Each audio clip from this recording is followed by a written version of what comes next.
অনেক দিন আগে সেভ করা ভিডিও থেকে এই ভিডিওটা আপনাদের মাঝে আমি তুলে ধরছি আজকে।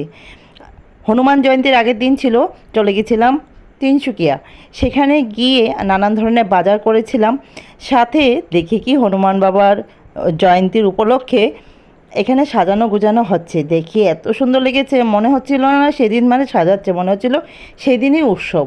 দেখেন বাইরটা ফুলে তোড়া, বেলুন দিয়ে খুব সুন্দর করে সাজিয়েছে। ভিতরে গিয়ে দেখি কি সুন্দর সুন্দর করে ঘোড়া দিয়ে সাজিয়ে রেখেছে। এখানে গণেশ বাবাকে নিয়ে বসে আছে কুলে, কার্তিক গণেশ সঙ্গে পার্বতী শিব ঠাকুর বসে আছেন, এদিকে হলো রাম সীতা বসে আছেন, অপরূপ সুন্দর। এদিকে দেখুন আরেকটু এগিয়ে গেলাম, এই যে গেঁদা ফুল, তাজা গেঁদা ফুল দিয়ে কিন্তু দেখুন ঠাকুরের এই জায়গাটা সাজিয়েছি, কি যে অপরূপ সুন্দর। আমি যাটা দেখাচ্ছি তার থেকেও মন মুগ্ধ করা। একটা খুব সুন্দর গন্ধ ফুলের, মানে এত সুন্দর গন্ধ। পিছনে ঘুরে দেখি আমার হাজব্যান্ড আর আমার ছেলে দাঁড়িয়ে আছে, বড় ছেলেকে ঘরে রেখে গেছিলাম, তো তাদের সঙ্গে একটু ফটো নিয়ে নিলাম। তারপর দেখুন আমি ভিতরে গিয়ে একটু পূজা করে আসলাম। কী যে আনন্দ লাগছিল বলে বোঝাতে পারবো না। আপনারা হয়তো গিয়েছিলেন সেই দিনটায়, যারা যারা গিয়েছিলেন একটু কমেন্টস করে জানাবেন কে কে গিয়েছিলেন। আর সবাইকে বলি জয় হনুমান জয় শ্রীরাম আজকেও বলছি। আর এদিকে দেখেন ওরা সবাই গুছাগুছি করছে, খুব ভালো লাগছিল। তারপরে এসে পড়লাম ভাসুর ঠাকুরের দোকানে। ভাসুর ঠাকুর দোকানে ওই বড় বাজারই মোবাইল রিপেয়ারিং করে। আমার হাজব্যান্ডের মোবাইলটা খারাপ হয়ে গেছিলো, তাই বলে আমরা ওই দিন মানে আমাদের যেতেই হয়েছে, যেতেই হবে। ওর মোবাইল খারাপ হয়ে গেলে তো আর কোনো উপায় নেই, ঠিক করতেই হবে। ঠিক হবে কি না সেটা জেনে টেনে দেখলাম যে ঠিক হয়ে যাবে, তো ভাসুর ঠাকুর ঠিক করে দিল। ওনার নাম হচ্ছে সুব্রত দত্ত, আমরা শুভু দাদা বলে ডাকি আমি। তো যদি কারোর মানে লাগে, অ্যাড্রেস লাগে আমাকে বলবে, আমি অ্যাড্রেসটা দিয়ে দেবো।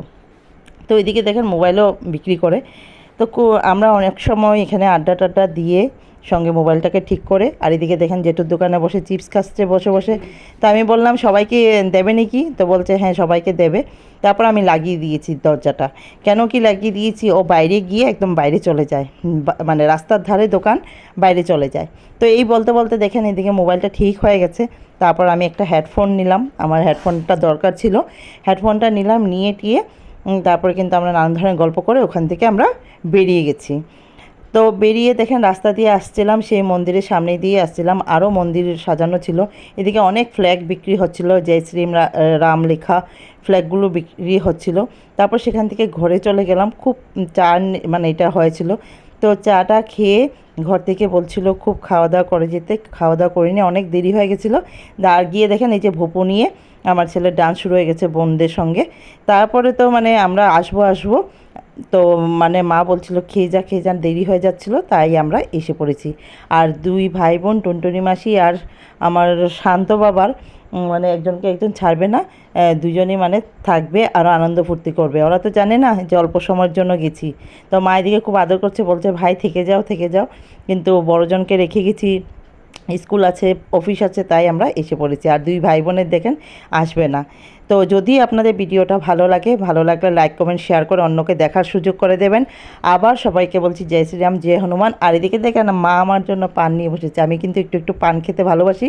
আর আমার সোনামা দেখেন এদিকে ডান্স করা আরম্ভ করে দিয়েছে, যেখানে সেখানে ডান্স করা আরম্ভ করে দেয়।